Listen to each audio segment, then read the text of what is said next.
Tonight, it's one of the most controversial issues in America. Should transgender athletes compete in women's sports? Over 20 states have passed laws restricting transgender participation in sports. The NCAA, Olympic Committee, and even high school athletic associations are scrambling to keep up.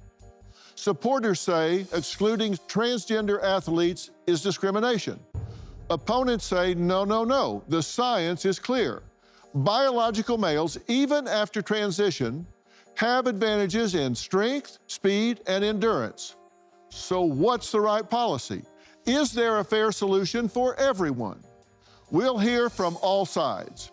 First, Linnea was a top college track star, but now is in a different kind of race. The fight to keep transgender athletes out of women's sports. Linnea is 26 years old now, but during her collegiate days, at 20 years old, was really accomplished as a track star at Southern Utah University and is joining us now. Linnea, thank you so much for being here. Thank you so much for having me. It's a privilege to be able to speak to you about this issue. Well, I know it's a big issue for you, and back in 2020, did you compete against trans athletes in the NCAA? Yes, I was forced to compete against the first male-to-female transgender athlete in NCAA Division I. This was an athlete that had previously competed in the male category for 3 years before taking a redshirt year, their senior year, and then coming back to compete against the women in the female category. Okay, now I understand that at least now and on paper, if it's properly monitored and attended to, that in order for a male that's transitioning to compete in NCAA athletics, they have to go through 2 years of hormonal treatment, testosterone blockers, whatever is the process to do that for 2 years. But what you're saying is this was an elite athlete that was competing for 3 years with the men, redshirted for 1 year, and then came back and competed on the women's side. Is that right? Yes, that is correct. In their case, it would have been the 2018 to 2019 season.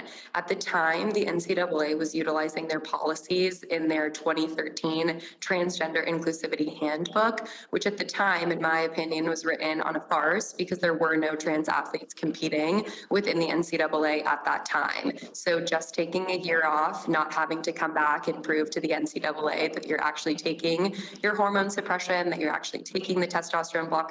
It was just you, a private practice physician of your choosing, and the NCAA said, okay, you're cleared, you can come back and compete, and that was that.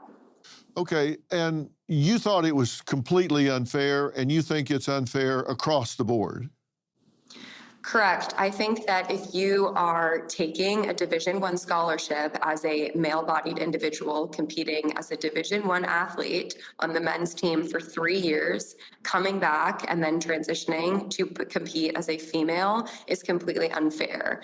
As you mentioned in your intro, that men are biologically faster, stronger, have a larger bone density, more lung capacity. They are biologically more equipped to be athletic, opposed to ourselves. So giving them the opportunity to just quickly and swiftly, however, transition to becoming a female is completely unfair. Going through male puberty puts you at a biological advantage. That is why there are separation of sex in sports. That is why Title IX was created, because women deserve a fair and honest playing field, and by allowing biological men to compete against us, it's no longer fair, nor is it safe. All right, so you looked this athlete up when he was competing Division I on the men's side, and his event was the 800 meter, right? Yes, that is correct. And his last time that you saw on the 800 meters was 1 minute and 54 seconds, right? Correct. And how did that stack up to your time as the defending 800 meter champion? Just the season prior, I had won the 800-meter outdoor championship for the Big Sky Conference champions. I had ran a time of 2 minutes and 5 seconds, which was a leading time in Big Sky history. It put me in the top 5 for the record books of fastest all-time women within the conference, and that was still 11 seconds slower than what Jonathan had competed previously as a male. For people that don't know, those are the most elite athletes in college is Division I. Doesn't mean Division II and III aren't significant athletes, they are, but there are certain qualifying times for you to even be considered for Division I. And you were not only Division I, but you won. You had the championship time for that year for Big Sky and one of the top 5 of all time. And his last time competing was 11 seconds better than your time. Yes. So just looking at what you just explained, seeing how there's individuals saying that it isn't unfair to allow biological men to compete in women's sports, you can see that this male-bodied individual that had taken a Division I scholarship, that had competed on the men's team for 3 years, just transitioning over, only a year worth of hormone suppression is not going to equate to the equal levels of that as a female athlete. We are at the top tier level of our sport, as you mentioned, and to know that I was never going to step out onto an equal playing field ever again, regardless of the institution or the conference that I was a part of, because track and field is a nationwide sport. Every time that I step out onto that track, every time that I compete, every time that I put up a standing, that ranked me against every single Division I track and field athlete in that event across the country. So by them allowing a male-bodied individual to come in, it's not only affecting that one team, that one conference, but it's affecting the entirety of NCAA track and field female athletes across the country. Okay, but now he spent a year taking hormones and testosterone blockers that are designed to downgrade his capabilities.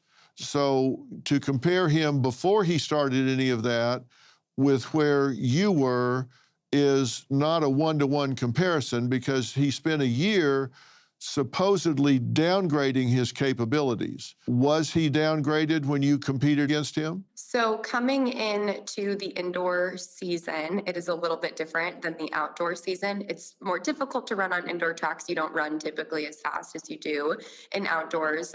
This athlete decided to run in the mile as opposed to the 800 in the indoor Big Sky Conference Championship. So I only had to face them in the distance medley relay, which is where they took their team from almost last place to second place. They would have easily made it all the way to first place if there wasn't such a large gap from when they received the baton. However, this athlete had also run in the mile earlier, completely dominated, beat the second place girl by almost 5 seconds, leaving the rest of the field in the dust. So it was very clear that they were not affected negatively by taking a year off of hormone suppression therapy. All right, well, we'll talk about that some more. Coming up, I'm going to add to the conversation an activist who says inclusion is key, and Olympics should allow trans athletes, and we're going to give her an opportunity to tell us why. But first, Linnea's experience is just one of many stories among women athletes.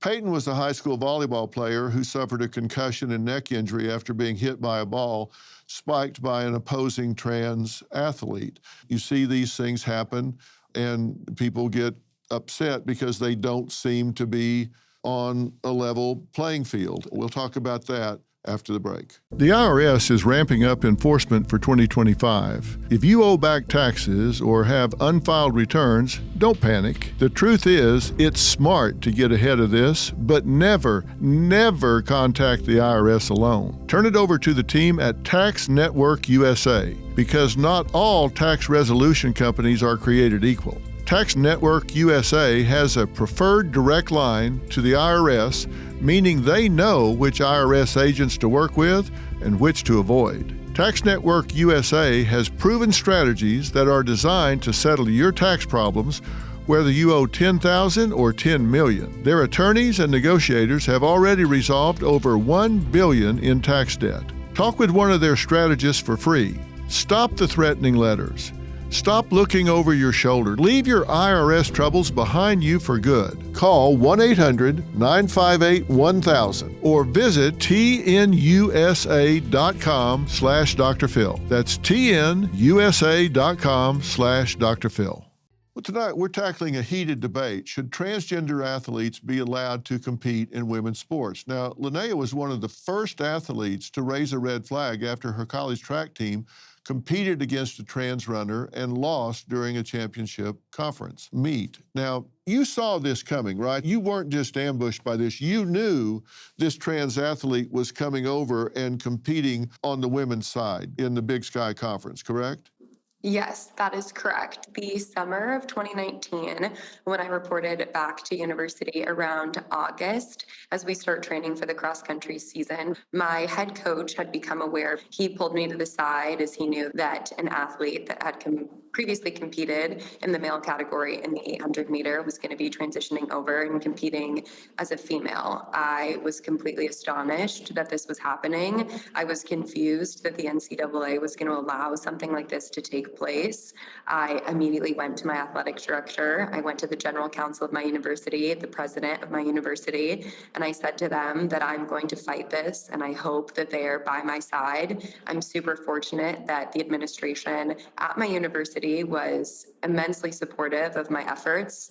I reached out to the NCAA in the winter of 2019, explaining why this wasn't fair, imploring them to revisit the handbook that they had written back in 2013. And they essentially told me, thank you so much for reaching out. There's nothing that they could do about it, and that this male-bodied individual would indeed be competing against me and the rest of NCAA Division I runners across the country that season. Did they give any reason? Did they give the basics of their decision, or just, hey, we're not changing it, there's nothing we can do about it?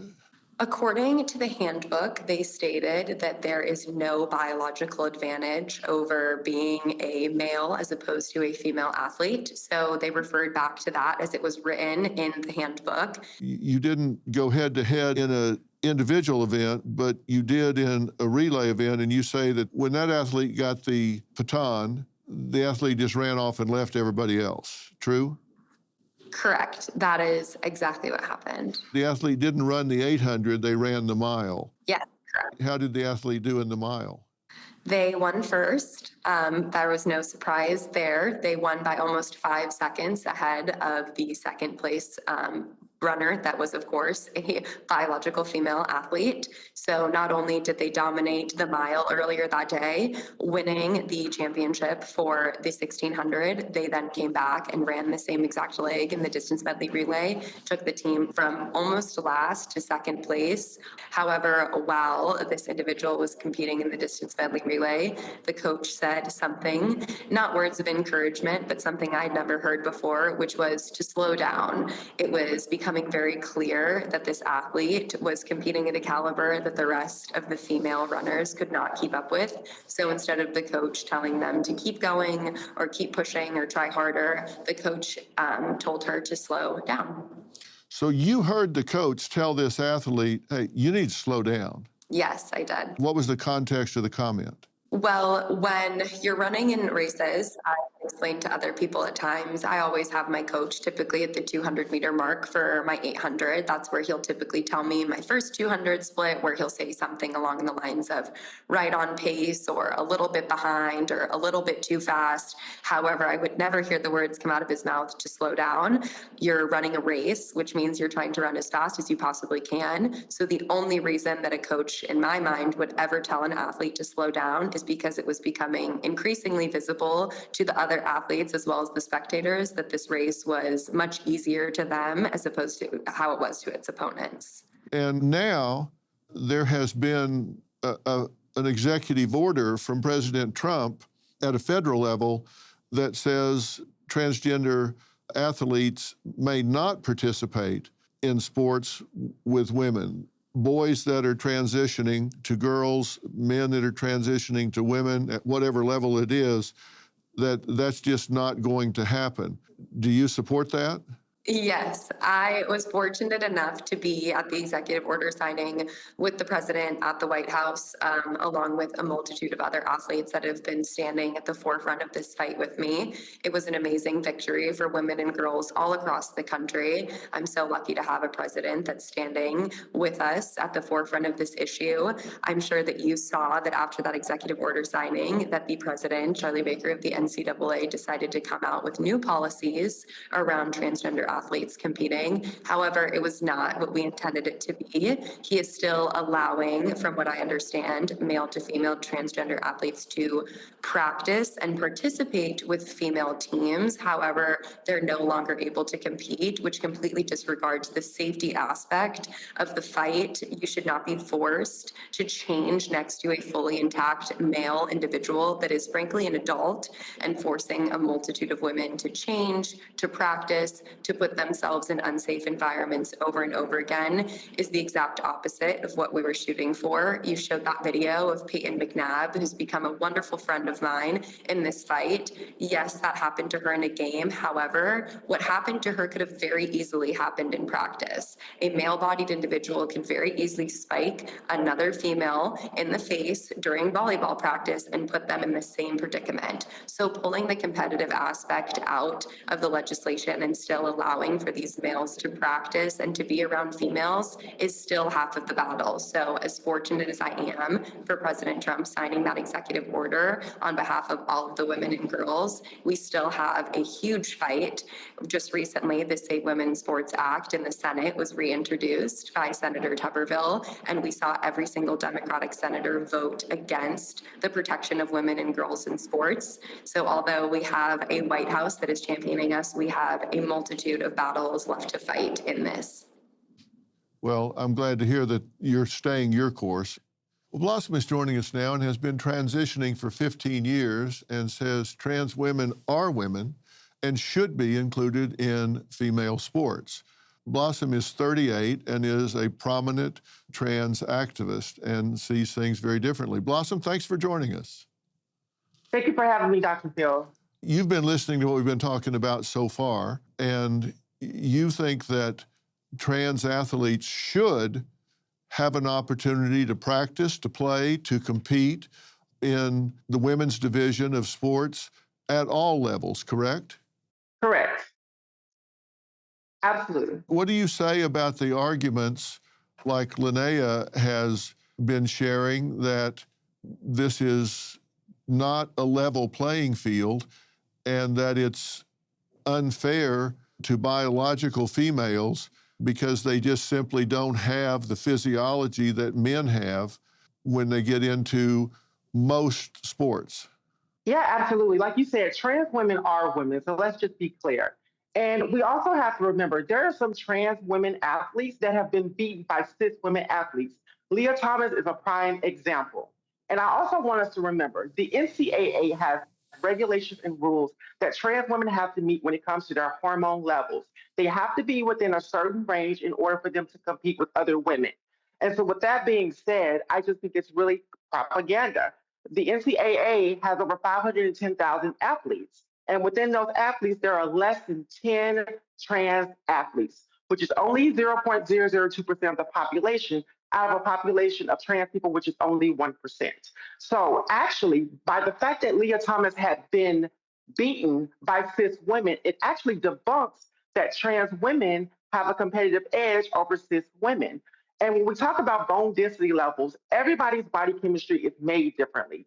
There are some cis women that have naturally higher testosterone levels than trans women because of something that we call genetics. When we talk about biology, genetics is biology, and we have to remember that. Some cis women experience transphobia. Iman Khalid is a prime example. The Algerian boxer who people thought was trans because she looked masculine, something that she can't control. And I think it's very dangerous when we put all women in a position to be tested to prove that they're not trans. And that executive order that Donald Trump signed is nothing more than waste and fraud, in my opinion. You're only signing for 0.002% of the population. You are subjecting all women, whether they're cis or trans, to rigorous tests to prove that they are not trans in order for them to play. And I think that was kind of left out of the conversation when we were thinking about this. And I think we have to bring it to the forefront. It's very, very important. All women can experience transphobia. All women can be affected by transphobia. Well, I let you say everything you just said without interrupting you 1 second, but it just simply is not supported by science. Life is full of surprises, and emergencies often strike when we least expect them. But preparation is key, and that's where Jace Case comes in. With Jace Case, you'll have essential emergency prescription medications right at your fingertips, ready when you need them most. Whether it's an unexpected illness or a travel mishap, having the right meds on hand can turn a potential crisis into just a minor inconvenience. Don't let the unexpected catch you off guard. Jace Case gives you peace of mind so you can tackle life surprises with confidence. Be ready. Take charge today. Head over to jace.com. That's JASE.com. And when you check out, use the code PHIL, spelled PHIL, to get a discount on your order and to have the right meds on hand the moment you need them. I let you say everything you just said without interrupting you 1 second, but it just simply is not supported by science. And I don't know that I disagree with you about the number of trans athletes, because I'm not sure what you're referring to in terms of the different levels and all the different sports, but there has been a tremendous amount of research done. I don't think it's so much the number of trans athletes, because there can be one athlete that can come into a conference like the Big Sky Conference, for example, and when they come into the Big Sky Conference, that one athlete can really erase a lot of really hard work and devotion and sacrifice that dozens, hundreds of women have spent years working on to achieve athletic heights. So it can take one that can really impact a number. And when you look at the science, and listen, it's not a matter of opinion, there are functional differences between biological men and biological women. Men have 57% better grip strength. They have 54% better quad strength. They have 89% more bicep strength. They have 90% more upper body strength. They have 33% higher vertical jumps. They have 162% more punching power. If you get into specific sports activities, in running, they tend to be 12% faster overall. And when you translate this into races, a man would finish a 3,000-meter track race about a minute faster. A 100-meter swim, a man would be about 5.7 seconds faster. A 200-meter swim, about 11.5 seconds faster. And the 800-meter swim, a minute faster. So when you look at those things, these are races that are usually determined by tenths or hundredths of a second. So how do you answer that, Blossom? Absolutely. Respectfully, Dr. Phil, I'm going to need you to have several seats. Let's be clear. Trans women, again, are women. What you're showing me are male statistics, and trans women are not males. Everything that I said can actually be proven. It's scientifically proven. And I would inquire you to do research on what you're saying. Because again, it's almost like you're trying to call trans women men, and that is not what trans women are. Trans women work just as hard as cis women to compete. And when we talk about bone density levels, again, there are some women who are stronger and have faster agility than trans women. It is a case by case basis. I don't know why you're trying to group a group of trans people into one ideology that is false. It sounds like conservative propaganda. And I think you have drunk the Kool-Aid and have gotten lost in the sauce. No, I'm sorry, Dr. Phil. I'm going to disagree with you. And I think that the statistics that you've shown me prove nothing when it comes to trans women. Get up there and show me statistics specifically with trans women and cis women, and then we can revisit this conversation. Otherwise, I think you're being biased. I think that it is baloney and propaganda, and I think it needs to be fixed.